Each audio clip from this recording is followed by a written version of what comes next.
Hello world, Shelly here, and it's time for another episode of Foundation Fest, and today I'm checking out from Lancome the Care Glow foundation. Retails for $47 for 30 mils, 1 fluid ounce of product.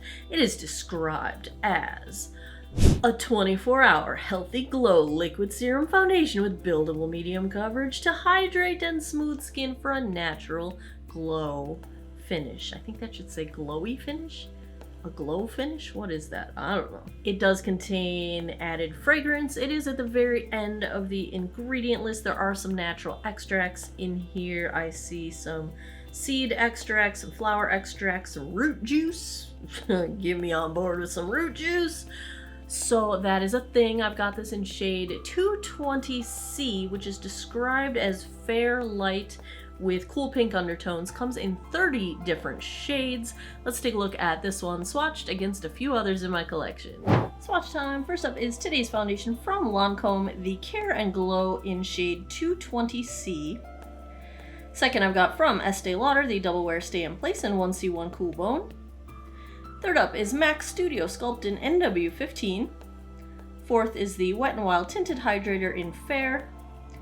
And last, I've got also from Lancome the Tint Ultra Wear in shade 140N.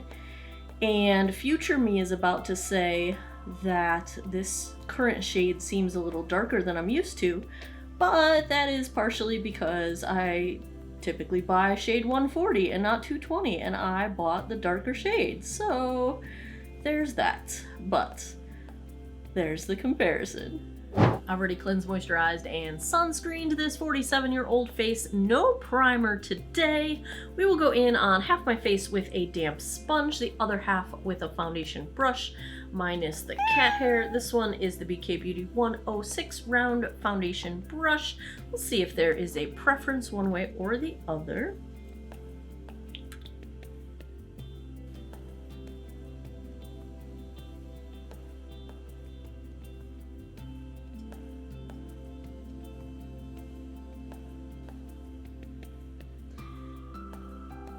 I can tell there's definitely fragrance in this. This smells very strongly perfumey, and I didn't really expect it to be this strong considering fragrance is way down on the list, but some of those flower extracts, it almost smells kind of, there's like a rose tint to it, and if I'm remembering correctly, there was some kind of rose something or other going on in those extracts, and oh boy, I can smell it. A little bit of redness correction going on. Pretty light coverage with the sponge. The shade initially looks darker than I would expect, but as it blends out, I feel like it's not looking as dark. It is a little darker than my face, but my face is very well sunscreened. I usually try to match my arms. Well, I mean, I'm not making my face blue and pink and purple, but imagine my tone of my arms, which is about a shade darker than my face at this point in the year. I am not as good at sunscreening my arms on a daily basis as I am about my face. It is a bad habit. I really need to get better at that, but it is what it is. I tend to pick up a little bit of sun on my arms throughout the summer, and not really much at all on my face because I sunscreen every single day on my face. It does look a little darker with more coverage, and the brush, I would say, is doing a bit more coverage. So if you're wearing this with the intent of coverage and not going for light, go with the brush, although I think either side looks smooth and fine. I don't have a preference based on the application. It's more just a coverage preference. I've still got some product left here. Let's try and even out the coverage, hide my sunspots. You know I like to be in like medium coverage land, and still got the remnants of my little friend over here. I'm gonna use the brush just to stick with the coverage angle we got going on here. I might need a teeny tiny bit more product for my under eyes. I've been using my foundation as concealer lately, though I did just order the Charlotte Tilbury concealer that just came out. That is on its way to me now. let's get just a smidge more. Like, boop, tiny little smidge.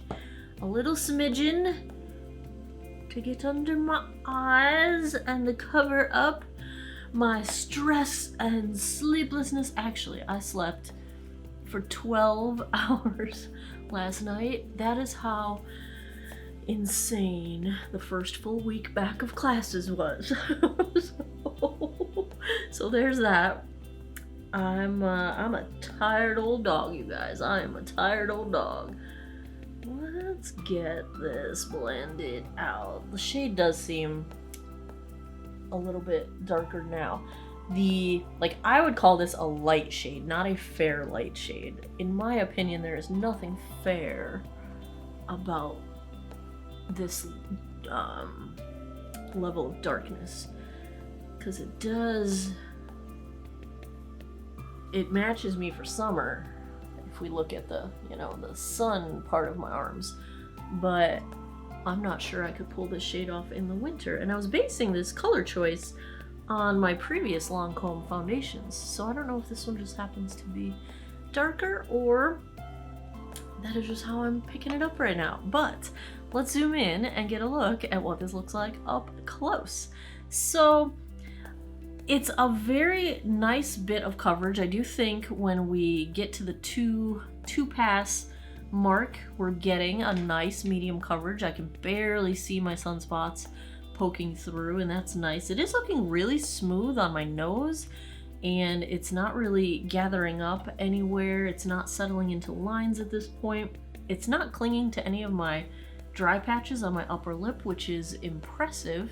It is doing a little bit of, in fact, I would say a decent amount of blurring of pores, a little bit of blurring of texture as well. It's not kicking up between my eyes. It looks really nice on the skin. It's not invisible on the skin. I can definitely tell I'm wearing makeup, but I always look like I'm wearing makeup because I wear a good amount of makeup. So that is totally fine to me. As long as the makeup looks nice and pristine and beautiful and smooth, I'm okay if people are like, she has makeup on. Well, yeah, duh. Yeah, I do have makeup on. Like, these cheekbones aren't faked like by the act of God or nature. It is the power of makeup for sure. So I'm liking how this looks right off the bat. I am especially liking my nose. My nose is usually a difficult struggle, and I think it's looking pretty smooth right now. We're gonna see if the finish changes, because the Care and Glow makes me expect a more dewy finish, and I would say we are leaning matte, like maybe a satin matte, but I'm looking for reflect. I don't see any reflect coming off my studio lights really at all. So maybe that's just me misinterpreting the name of this, but let me go put the rest of my face on. It is 2:01 p.m. I'm gonna put the rest of my face on. I will be right back. Back with the Lancome Care and Glow. No issues to report. I did not have to set it with powder. Everything has blended fine. It is clinging a little bit to some dry skin that I've got on my chin, but no big deal. I don't think it's visible at a conversational distance. I can just see it in the 10x mirror. So far so good. I like the smoothness. I like how everything looks kind of blurred and nice, and I like the coverage. On the rest of my face, my eyes are the ColourPop Stone Cold Fox palette.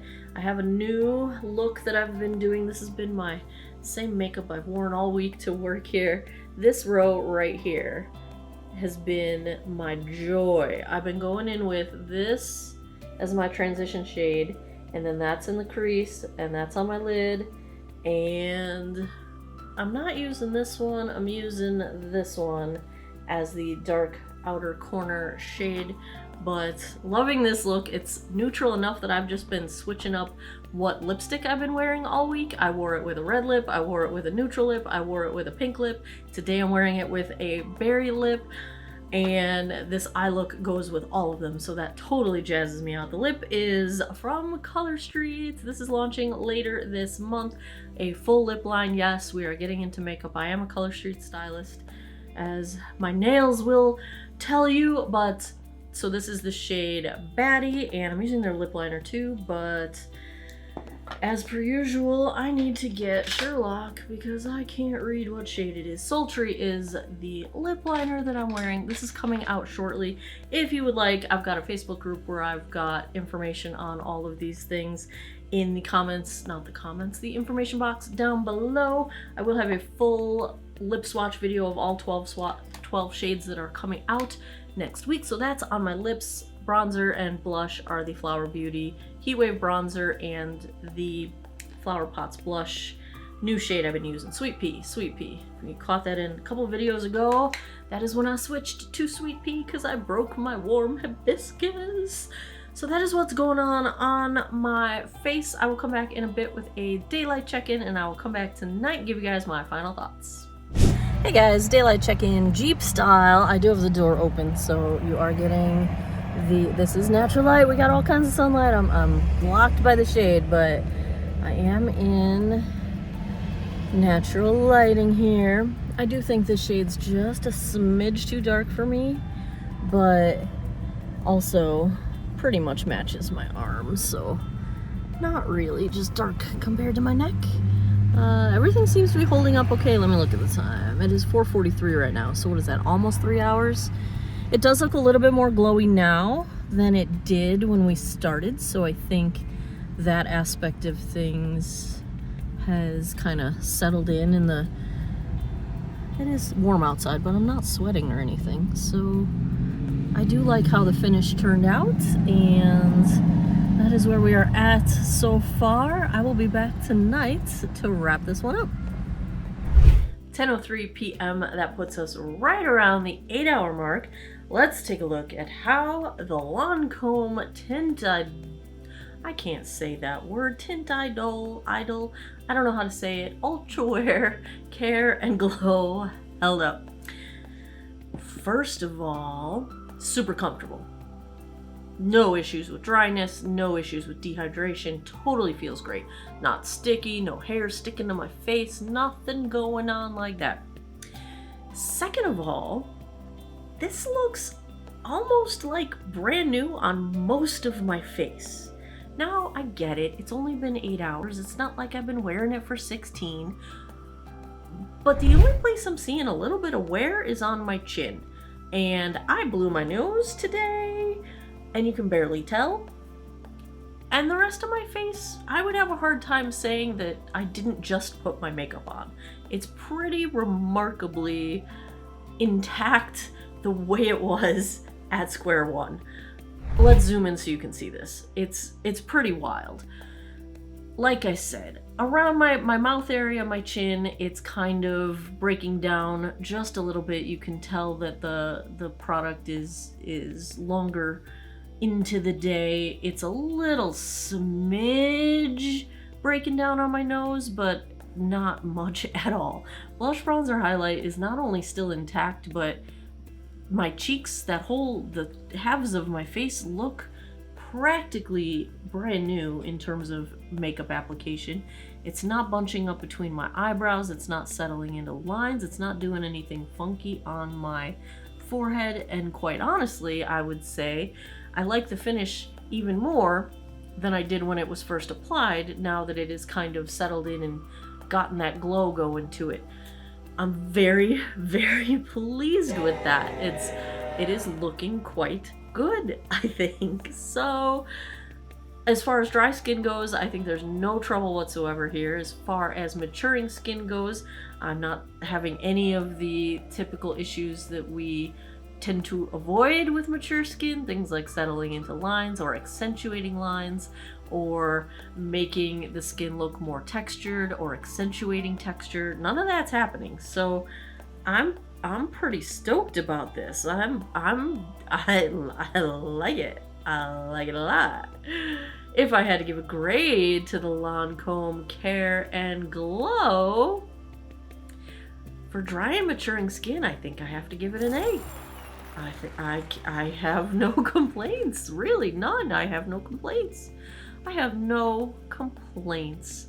Looking in the mirror, trying to find something to complain about. Nope. I like it. I like it, Picasso. It's good. It's very good. There you have it. Another episode of Foundation Fest is in the books. If you like foundation reviews, if you had fun with this one, give me a thumbs up down below.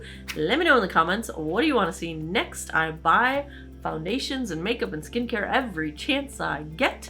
I keep a running list of all of your requests, so let me know. The more I see certain requests, the faster I will make sure I buy it and get it on this channel. And as always, thanks a lot for taking some time out of your day to geek out over makeup with me.